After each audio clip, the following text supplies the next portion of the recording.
Hello, Madison. I'm Dr. Raegan McDonald-Mosley. I'm an obstetrician gynecologist and the CEO of Power to Decide. At Power to Decide, we work to improve the reproductive well-being for all people by providing trusted information and normalizing conversations about sexual and reproductive health. And that's why I'm so grateful to be here with you today, Madison. Thank you. To talk about your journey. I am so sorry for what you and Ish have gone through. No family should ever have to endure such an enormous loss. So I'd like to start with just asking you, how are you doing in this moment? Thank you. It's really hard. It's been the worst 5 months of my life since I did give birth to my son, Elliot. It's my first experience with grief and with loss, and it's a pretty big one, losing your child. It's been tough. It's been tough physically and emotionally. I think what you are doing by sharing your story about baby Elliot is so brave and frankly, truly needed. Telling your story about losing your baby will undoubtedly ensure that others who've endured such a loss might feel less alone and more comfortable speaking out about their experiences. What compelled you to be so open and honest and brave to share your story? Honestly, at first, it was just my instinct. I am on a reality show, so everyone knew that I was going to give birth in the next few weeks. And so when I did have Elliot at 37 weeks, I just felt compelled that I had to say something. And then I started realizing this is not talked about enough. I thought I was one of very, very few. I certainly never knew anyone who had gone through a stillbirth. And the more I talked about it, the more I realized this does happen. And there are women out there who have had stillbirths and they just didn't feel like they could talk about it. And so I knew that I needed to continue to speak up and continue to share my process, my grief. There was just not enough information out there about it. And it leaves women feeling incredibly alone after they leave that hospital. Yeah, there's not enough information about this out there at all. What you went through is a very rare event. The loss of a baby due to stillbirth, impacts about only 1 out of 160 births in the United States. That's far less than 1%. But even though that's a small percentage, that still impacts 24,000 families every year. Yeah. But you found your way to that support. Can you talk about what it meant to you to connect with other families that have experienced the loss of a baby? Finding other people who have gone through this truly saved my life. I don't know how I would have gotten through the past 5 months without talking to other women. I immediately entered a grief group through my hospital, Cedars-Sinai, but after I turned to social media and I found other women who had gone through this, and just having that support from other people who knew how confusing and horrible this experience is really, really helped me. And I hope that someone will see my story and say, it's going to be okay. It's not going to be okay, but you can live through this. And just that alone is enough. Yeah. Yeah. There are so many highs and lows throughout pregnancy in general, right? From the minute that you see that positive pregnancy test and you're not quite sure how you feel about it, to the joy of seeing the first ultrasound and then all of the rapid, crazy changes in your body. It can be a wild ride. And of course, you and Ish were going through all of this while also being in the public eye. What did that feel like to you? So Elliot's story really has been documented from the very beginning. I remember reaching out to the producers when I found out I was pregnant. I had just taken the test and I was so excited, and Ish was in the other room sleeping. So I texted and I was like, how wonderful would it be to have this moment on camera, surprising Ish, and to always have that to look back on. We're pregnant. Are you kidding me? Seriously? Are you me?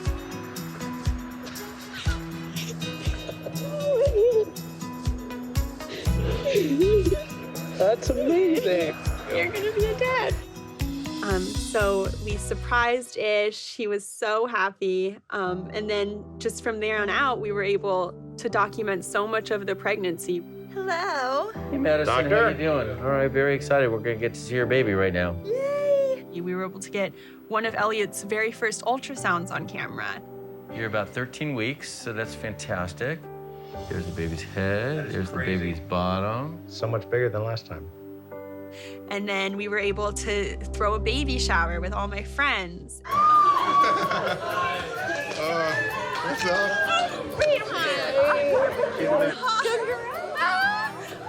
Hi, little nugget. I love you so much.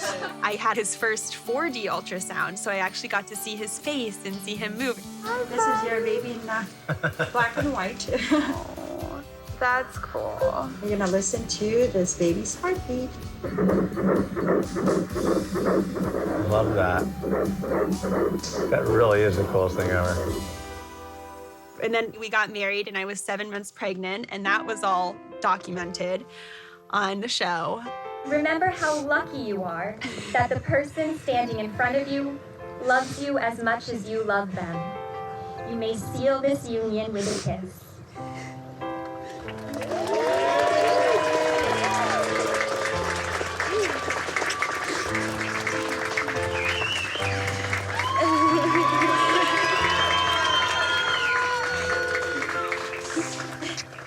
So this whole journey has been very much documented, and for that, I'm grateful. I really am.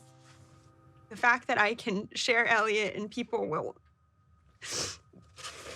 remember him means everything to me, because he is my baby, and I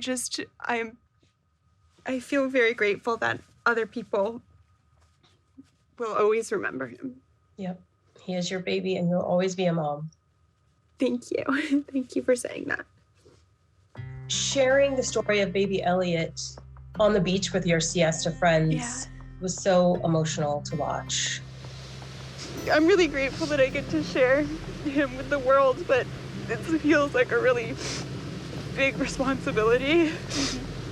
But I want everyone to just, know he existed. And How was it holding him? What was that like? he's so tiny. He was 6 pounds, 13 ounces.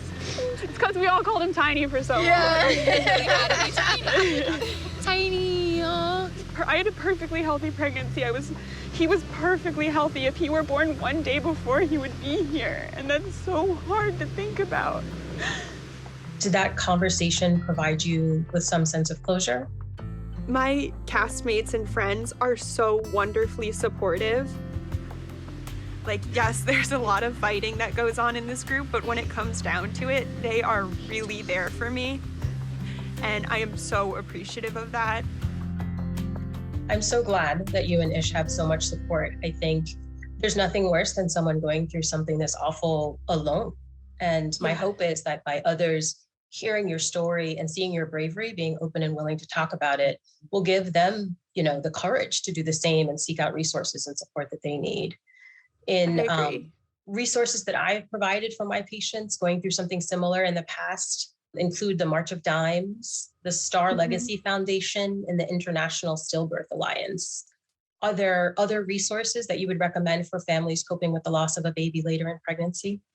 Yes, my support group, Return to Zero, they have incredible support groups for pregnancy and infant loss, pregnancy after loss, parenting after loss. And what they've really helped me with, which is one of the biggest things I've struggled in the past 5 months with, is reconnecting with Elliot, because I do feel like that's the hardest thing for me, is figuring out how to now be a mother to my son who isn't here.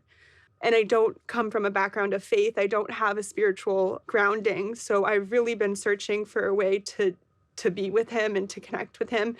And I've watched my husband do it so beautifully.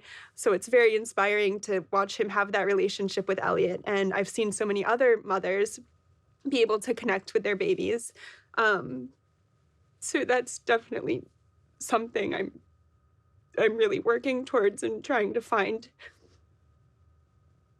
that mother-son relationship when your baby isn't here. Yeah. Is there anything that you wish people knew about your story or about this issue that we haven't discussed so far? I think I wish people knew that when I talk about Elliot, it's not always a bad thing. It's not always a sad thing. Yes, I'm in tears right now, and it does bring me to extreme sadness. But at the same time, I do want to be able to talk about the good times. I want to be able to talk about his curly hair and his little hands and his little nose. And I want to be able to share those with people who I love. And I just wish people would understand that, it's not all bad. He's still my son, and I still want to talk about him.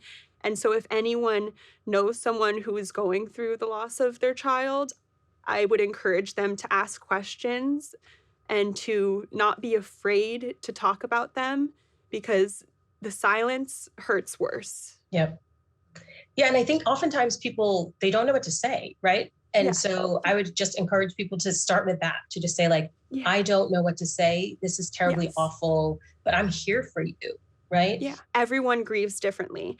But I think to be asked is always nice, and to be remembered, and to, just a little text saying, thinking of you, goes a really, really long way. I wish people knew that talking is power, and that through sharing our stories, however challenging, we can counteract shame and stigma and honor the true complexity and frankly strength of our bodies and our lives.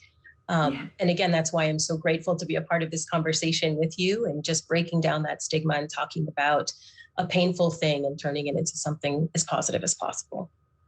I agree. Had more people talked about this and I knew more about it, maybe I wouldn't have such extreme feelings towards my body, thinking my body failed me. Like in those days after you leave, you just think, what did I do wrong? What if, had I known more about it, or had it been more okay to talk about it, I think maybe those feelings wouldn't have been so heavy.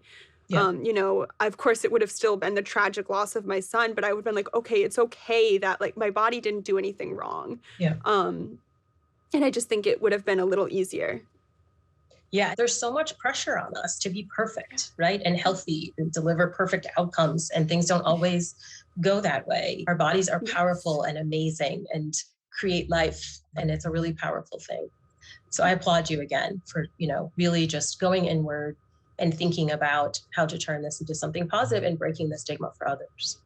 Thank you. I do want to say, though, I think it's important to note that you don't always have to turn your loss into some purpose or meaning. It's okay for it to just suck. It's okay if it just is horrible, because it is. And I don't want anyone to feel like you have to you have to now join a group and march in Washington, D.C. You can just live with your loss and and that's enough, because that is so hard in itself that it's okay if you just want to be angry and be upset. Yep. Just getting up and putting one foot in front of the other is enough, or even lying in bed all day. Yes. Just keep going. Yeah. Yeah. So I think my message to loved ones who know someone who's going through this would just be to check in, to not, even if when people say, I need my space, I think you should give it to them, but you should also check in once in a while and be like, hey, I'm still here if and when you're ready to talk. I'd love to talk to you. I'd love to just check in and be there for you. Yep. And I think people shy away from that, right? Because it can be hard when someone is tearful and upset, but that's part of being there for someone through their process, even when it's ugly, even when it hurts, even when it's uncomfortable. Just sitting there in silence and letting them cry sometimes is enough. People don't like feeling uncomfortable. But I wish people would realize, if you actually care about someone, your discomfort is so much less than what they are feeling. I promise you that. I promise that if you could just get through this conversation and let them share the trauma that they've gone through, it will make them feel a little bit better. And that will mean so much more than just your little bit of discomfort. Yep. Yep. That's an important lesson. Put your discomfort aside for that person that you love and care about. Yeah. And through my whole pregnancy and afterwards, Ish just has been the most incredible partner I could ever ask for. He was there for all the morning sickness in the middle of the night, and he was just so present throughout all of it. And even since Elliot has died, I could not ask for a stronger partner to lean on. Oh, buddy. Love you. I'm very fortunate because he really supports my grieving process. And I know often fathers can grieve a lot differently. You know, we didn't go through the same things physically, but he really has been the most incredible partner. And I know Mother's Day just passed, and I had a lot of lost moms who said, you know, they weren't recognized as mothers at all. And that really hurt me because we of course we're mothers. Like, we still have our babies. They're just not here physically. And so I think that's really important to recognize that motherhood certainly does not look the same for everyone. There are many ways to be a parent and a mother, and many ways that we can show up in people's lives as sort of parent figures. And I think, again, that what you're doing is a gift to the world. Thank you. Also, yes, a note to everyone, hugs are really helpful. So if you have a loved one who's experienced a loss, please do hug them. And speaking of, you know, support systems, I do want to say a special thank you to all of my fans and my followers and my supporters who have been there this entire time. Just having you acknowledge me as a mother and acknowledge my son, Elliot, just means everything to me. So thank you. Madisson, thank you again for being so courageous and telling your story. I feel really honored to have had the opportunity to meet you and to hear about baby Elliot and your journey. Thank you. Thank you. Thank you so much.